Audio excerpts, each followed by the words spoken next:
시간 누가복음 6장 39절에서 49절 말씀에 근거하여서 외식이라는 제목으로 하나님의 말씀을 나누고자 합니다. 본문 설명에 앞서 저의 이야기를 잠시 나누고자 합니다. 저는 오늘의 주제가 되는 외식에 대해서 상당히 고민을 많이 했던 사람입니다. 왜냐하면 저 역시 바리새인들과 서기관들과 같이 하나님의 말씀을 맡은 자리에 있었고 지금도 그 자리에 있기 때문입니다. 그래서 이 외식에 많이 노출될 수밖에 없는 상황에 처해 있습니다. 저는 19살 때 주님을 감사하게도 뜨겁게 만났습니다. 그 이후 말씀에 대한 이해와 경험치가 쌓여만 갔습니다. 물론 모태신앙으로 자랐기 때문에 말씀에 이 듣는 경륜은 오래되었죠. 때마침 신학교를 그때 이제 가게 되었고 말씀에 대한 그 경험치는 더욱 쌓여져만 갔습니다. 덩달아 신학생이라는 이유로 제가 이해한 말씀을 또 제가 경험한 말씀을 교회 안에서 또 가르치고 나누는 일들이 이제는 일상이 되어만 갔습니다. 그러다 세월이 조금 흘러서 제가 이제 군대를 가고 22살이 되었을 때에 제가 군대에서 군종병으로서 교회에 이제 군 간부들의 자녀들 유초등부와 중고등부를 맡아서 설교를 하던 시점에 저는 더 이상 말씀을 가르치고 말씀을 설교하는 일을 할 수 없을 것 같다라는 부닥침이 오게 됩니다. 그때 질문은 과연 내가 계속 설교를 해도 되는 걸까? 이제 아이들을 상대하면서 또 성도들을 상대하면서 설교하는 가운데 그런 부닥침이 문득 들게 되었습니다. 왜 이런 질문을 들게 되었냐면 익숙함으로 인한 타락 때문인데 더 이상 제 자신이 제가 설교한 만큼 말씀을 따라 살고 있지 않다는 것을 발견하게 되었습니다. 물론 군이라는 연약한 환경 가운데 있었지만 정말 내가 선포하고 내가 주장하고 내가 강요했던 그 말씀을 나조차도 지키고 있지 않는 이 모습 속에서 과연 내가 앞에 있는 청중에게 성도에게 우리 아이들에게 넌 그렇게 살아야 된다고 하는 저의 그 모습을 보면서 이런 내가 과연 계속 설교를 해도 되는 걸까라는 부닥침이 있었던 것이죠. 성경 지식은 더 풍부해졌는데 성경의 원리들은 더 잘 알게 되었는데 그것만큼 따라가지 못하는 저의 삶 그저 부담스럽고 그 많은 성경의 원리와 지식들이 오히려 저에게 독이 되고 부담이 되어서 오히려 죄 가운데 가게 만들면서 그 많은 성경의 원리를 나는 도저히 따라 살아갈 수가 없다라는 결론에 이르고 그리고 그렇게 이제 좌절해버리는 이런 현상을 저는 경험하게 되었습니다. 그래서 당시에 심무하고 있는 군교회 담임 목사님이셨던 정 목사님에게 이러한 상황과 심정을 나누고 질문을 드렸습니다. 담임 목사님은 어떤 자세로 설교를 하고 계신가요? 지금까지 어떻게 설교를 계속 해올 수 있으셨나요? 라고 질문을 드렸습니다. 그때 담임 목사님은 저에게 이렇게 말씀하셨습니다. 태욱은 왜 다른 사람에게 설교를 하려고 하나? 그러니 힘든 것일세. 물론 앉아있는 청중도 그 설교를 들어야 하겠지만 그 설교는 우선적으로 자네에게 해야 한다네. 자네를 향하여 설교를 해야 된다네. 그 설교는 물론 앉아있는 청중을 위한 것이겠지만은 무엇보다 자네를 위한 설교여야 한다네. 자네는 자네가 하나님 앞에서 지키고 싶은 것을 반드시 선포해야 한다네. 단지 앞에서 성경의 지식만을 전달한다면 자네는 성경에 기록된 바리새인과 다름이 없다네. 그래서 나 또한 나 자신에게 먼저 설교하며 나 자신이 먼저 은혜를 받고 나 자신이 먼저 회개하고 그 말씀을 가지고 성도들에게 선포하기 위해서 몸부림을 치고 있다네.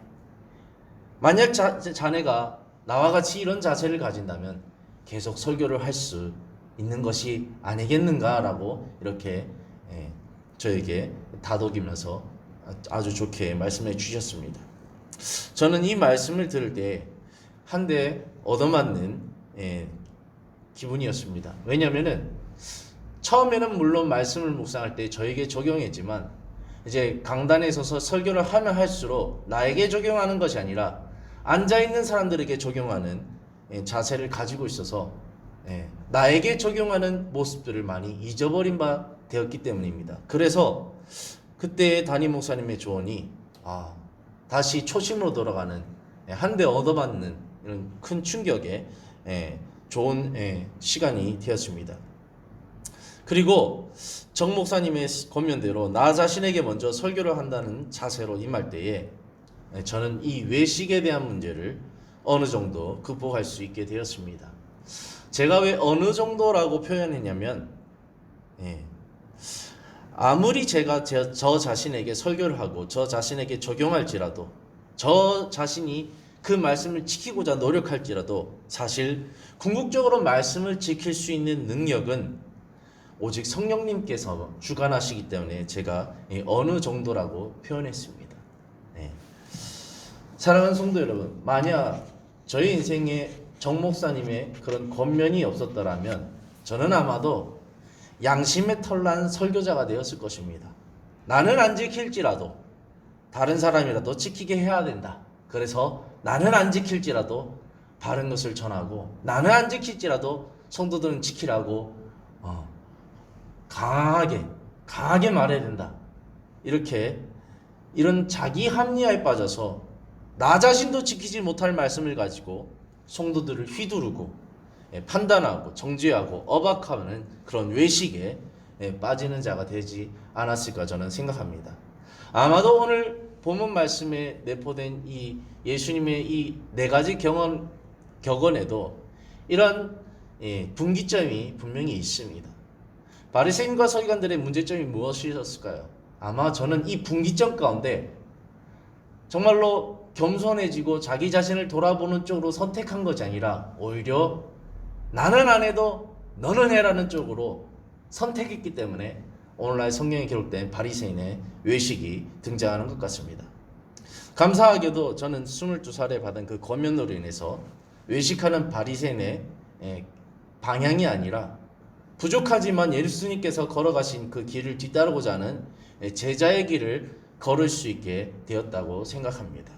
이제 본문 내용으로 좀 돌아와 보겠습니다. 오늘 본문은 4단락의 짧은 격언으로 이루어져 있습니다. 그 단락마다 핵심 단어가 있는데 맹인, 들보, 열매, 집입니다. 이 4단어는 모두 한 단어로 요약될 수 있는데 바로 외식입니다. 바깥 외자에 꾸밀 식, 겉만 꾸민다는 거죠. 다시 말하면 나는 안 하고 너는 해라. 나는 마음 오는데 너는 마음을 가져라. 겉으로는 좋은 목회자인 것 같은데 속은 평신도보다 못한 그런 모습들을 총칭해서 외식이라고 하겠죠. 어쨌든 이 외식이라는 단어가 오늘 이 맹인, 들보, 열매, 집을 이 4가지를 다 합칠 수 있는 단어입니다. 예수님께서 지금 제자들에게 이 교훈을 말씀하고 계시지만 이 말씀은 사실 바리새인들과 서기관들, 제사장들과 사두개인들, 즉 하나님의 말씀을 통해서 기득권을 누리고 있는 세력들을 염두에 두고 하신 말씀입니다. 그들에 대한 예수님의 평가를 한번 살펴볼까요? 그 평가는 마태복음 23장에 적나라하게 드러나고 있습니다.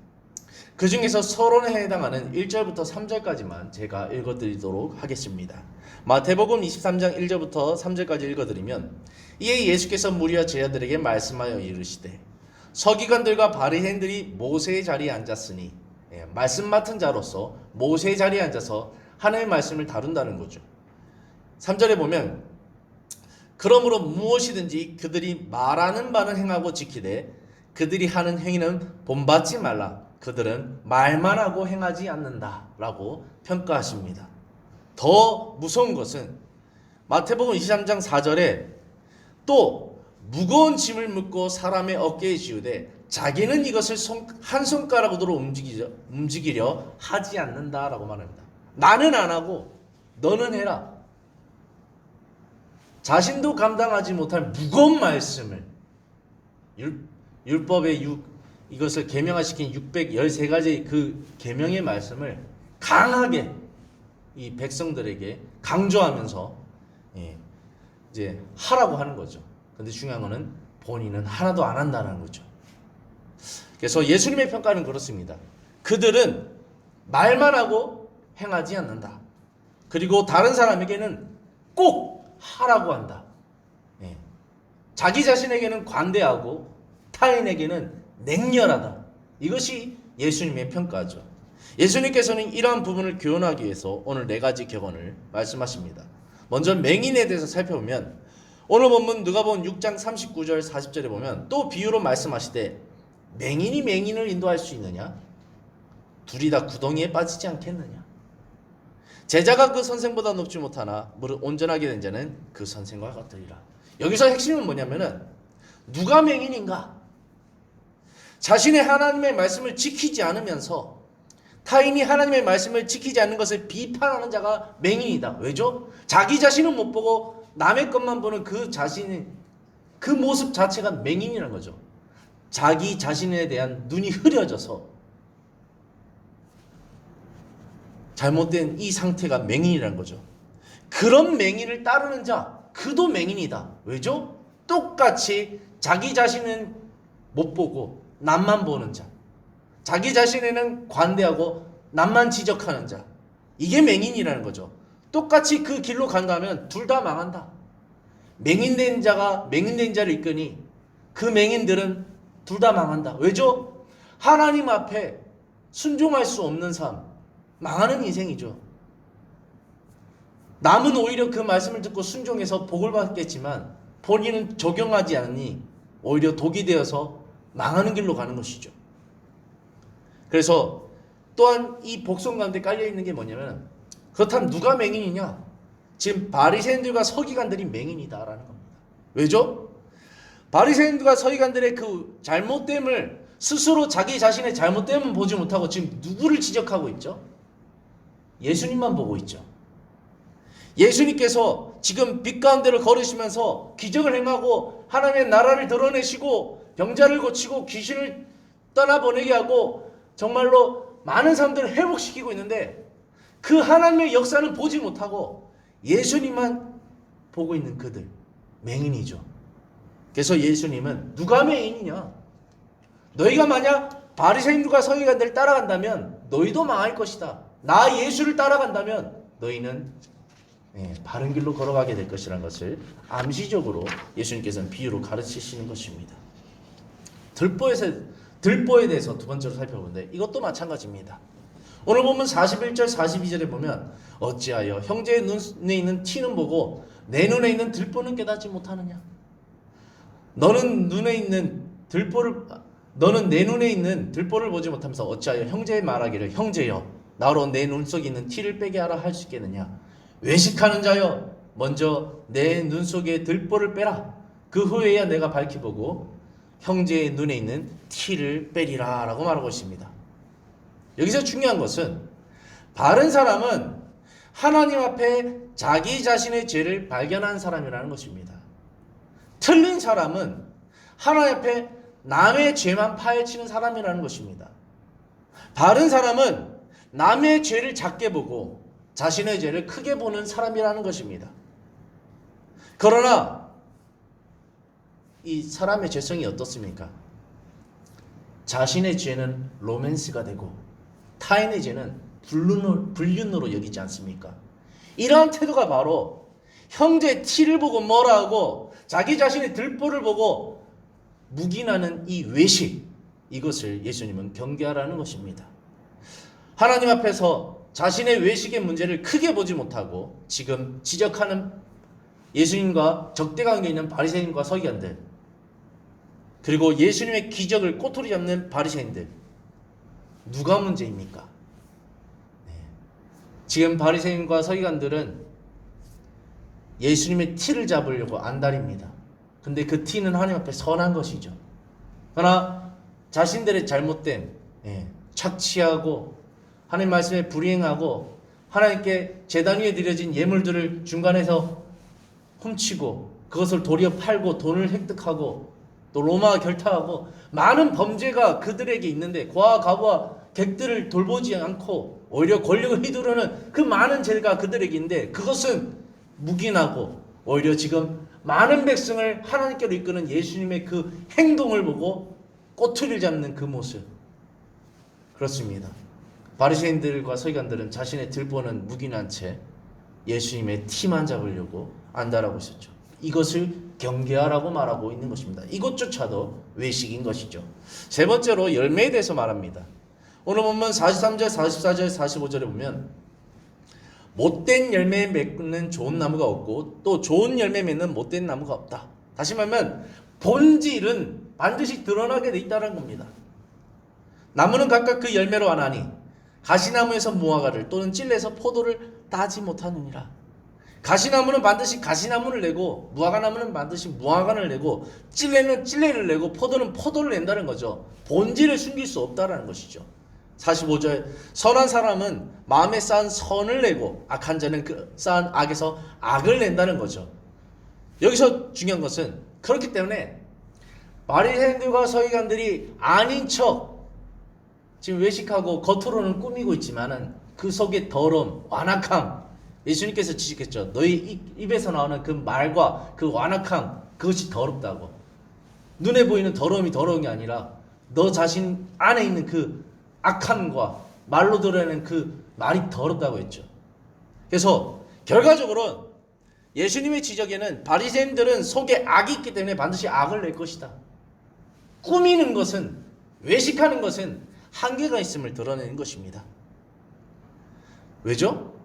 지금 이 예수님과의 관계 속에서, 적대 관계 속에서 그들의 행위가 무엇입니까? 예수님을 공격하고 있지 않습니까? 그게 그들의 본질인 것입니다. 벌써부터 악을 내고 있는 것입니다. 그것이 그들의 본질임을 예수님은 드러냅니다. 결과적으로 예수님은 속에 선한 것이 있기 때문에 선한 것을 냅니다. 왜죠? 어떻죠? 삶이 선하기 때문에 그들이 공격해도 보복하지 않습니다. 오히려 그들을 위해 예수님께서는 궁극적으로 십자가에 죽기까지 하십니다. 바리새인들 어떻죠? 예수님을 못 박아 죽이죠. 대제사장과 서기관들과 사두개인들 예수님을 못 박아 죽이죠. 유대인의 장로들 예수님 못 박아 죽이는데 동참하죠. 그게 그들의 본질인 겁니다. 성경의 가장 중요한 계명이 무엇입니까? 십계명 가운데 하나님 사랑, 이웃 사랑 가운데 이웃 사랑에서 중요한 게 뭡니까? 살인하지 말라지 않습니까? 상대방의 목숨을 해하지 말라지 않습니까? 그것을 어기고 예수님 죽이기에 앞장서서 죽이려고 한다라는 그들의 그것이 본질이라는 것입니다. 그래서 아무리 겉으로 좋은 말을 해도 삶이, 행동이 악하면 그는 악한 자다. 겉과 속이 같아야 한다. 그 증거는 열매다. 그 삶이다. 라는 것을 예수님께서는 이 열매 비유를 통해서 적나라하게 드러내고 있는 것입니다. 마지막으로 집에 대해서 살펴보면 46절에 너희는 나를 불러 주여 주여 하면서도 어찌하여 내가 말하는 것을 행하지 않느냐. 물론 이 말씀은 제자들에게 하는 말씀이기도 하지만 바리새인들과 서기관들과 사두개인과 장로들을 염두에 두고 한 말씀이기도 합니다. 어찌하여 주여 주여, 입으로는 주여 주여 하는데 왜 내 말은 안 듣느냐? 왜 내 말은 행하지 않느냐? 왜 하나님의 말씀은 온데간데 없느냐? 라고 지적하는 것이죠. 47절에 내게 나와 내 말을 듣고 행하는 자마다 누구와 같은 것을 너에게 이제 보이리라. 48절 집을 짓 때 깊이 파고 주추를 반석 위에 놓은 사람과 같으니 큰 물이 나서 탕류가 그 집에 부딪히되 잘 지었기 때문에 능히 요동하지 못하게 하였거니와 듣고 행하지 않은 자는 주추 없이 흙 위에 집 지은 사람과 같으니 탕류가 부딪힘에 집이 곧 무너져 파괴됨이 심하니라. 마태복음에는 바람이 불고 창수가 나고 이제 태풍이 온다는 거죠. 태풍이 오니까 집이 무너졌고 반석에 지은 집은 단단하게 서 있고 모래 위에 지은 집은 무너졌다. 이것을 말하는 것이죠. 그래서 하나님의 말씀을 듣고 행하는 사람은 반석 위에 지은 집이다. 그러나 하나님의 말씀을 듣고 행하지 않는 사람은 모래 위에 지은 집이다. 결과적으로 하나님이 이 환난을 통해서 다 드러내신다. 그 본질을.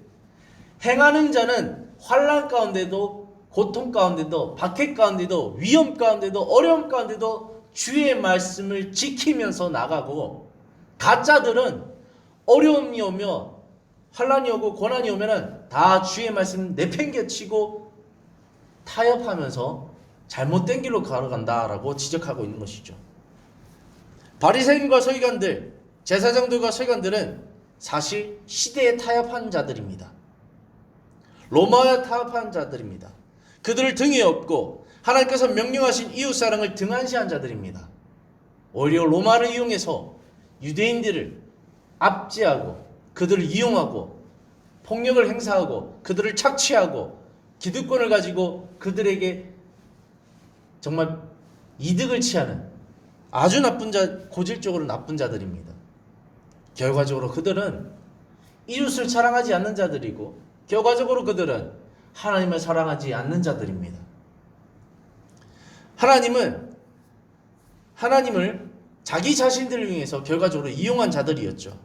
그래서 그들은 하나님을 빙자해서 권력과 명예와 부를 얻은 것이죠. 그러나 하나님께서 심판하시면 그거 다 자신이 쌓았던 권력, 명예, 부 이거 다 잃어버릴 것이라는 겁니다. 사람도 잃어버리고 궁극적으로 하나님도 잃어버리게 될 것이라고 말하는 것입니다.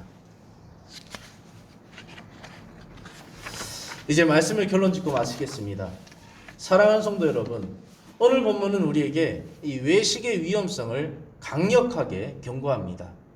우리는 반드시 타인이 아니라 먼저 우리 자신에게 집중할 수 있어야 됩니다.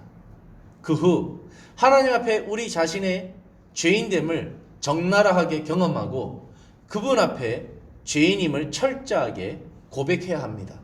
그리고 오직 예수 그리스도의 십자가 은혜 없이는, 성령의 도움 없이는 하나님의 말씀 한 구절조차도 지킬 수 없는 나약한 존재임을 인정해야 합니다. 더불어 오직 하나님만이 나를 순종의 길로 이끌 수 있음을 깨달아 하나님만을 붙잡기를 결단해야 합니다. 무엇보다 이 모든 것을 원리로 알기 때문에가 아닌, 의무적으로 행해야 하기 때문에가 아닌, 오직 하나님을 사랑하기 때문에 자연스럽게 행해지는 것들이 되어야 할 것입니다. 우리가 이러한 기초를 튼튼히 하고 매일매일을 몸부림칠 때에 우리는 비로소 겉과 속이 다른, 나는 안 하고 타인은 하기를 바라는, 나는 축복하고 타인은 저주하는, 나는 괜찮고 타인은 비판하는 이런 외식과는 거리가 먼 삶을 살 수 있을 것입니다. 결과적으로 하나님 말씀에 순종하는 삶, 진정으로 하나님의 사랑에 기인하여 이웃을 섬기는 삶, 바로 예수 그리스도께서 걸어가신 그 삶을 살아갈 수 있을 것입니다. 이러한 삶을 살아갈 수 있는 저와 여러분이 되기를 소망합니다. 이 신앙의 아주 좋은 선배님들을 보면요, 항상 보면 자기 자신에게는 아주 냉정했습니다. 그리고 타인에 대해서는 아주 관대했던 것을 보게 되어집니다. 그래서 사도 바울도 결과적으로 철이 없을 때는 다른 사람을 비판하고 판단하고 이런 일에 앞장선 자였습니다. 그러나 예수 그리스도를 알면 알수록 그는 나는 지극히 작은 자 중에 작은 자고 나는 죄인 중에 괴수라고 고백하며 자기 자신에 대해서 나는 날마다 죽을 수밖에 없는 존재라고 아주 강력하게 자기 자신에 대해서 냉철하게 하나님 앞에 서는 모습을 보게 되어집니다. 그래서 신앙은 깊어지면 깊어질수록 나 자신부터 보입니다. 신앙이 얕으면 얕을수록 자꾸 남이 보이는 것이죠. 그래서 우리 행복한교회 권속들과 또 저 자신이 더욱더 하나님 앞에서 나 자신을 보며 오히려 나 자신한테 냉철하고 이웃에게, 성도들에게 관대하며 또 그들을 섬기는 자리에 있을 수 있는 저와 여러분이 되었으면 좋겠습니다. 기도하겠습니다.